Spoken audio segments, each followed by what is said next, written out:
شوف كده معايا الشكل الجمالي للتسريحه، مليانه عظمه وفخامه. بص كده.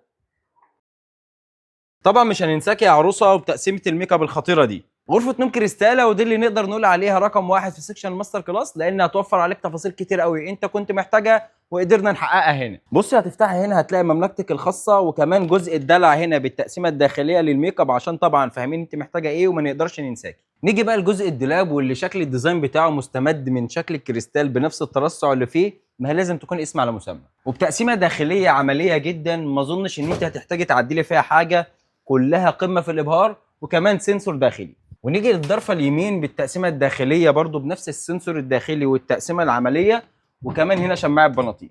ديزاين السرير ده واللي قصد اسيبه اخر حاجه، واللي نقدر نقول عليه ديزاين عالمي بمعنى الكلمه في كل تفاصيله. نفس ماتشنج ترصع الكريستال في كتفين السرير مع الابليك التحفه ده، وكمان عملنا كتفين متحركين لسهوله الاستخدام. تنجيد السرير هنا بالخياطه الكمبيوتر ولون التنجيد الكافيه، الماتشنج النهائي مع الاتنين كومود عالمي.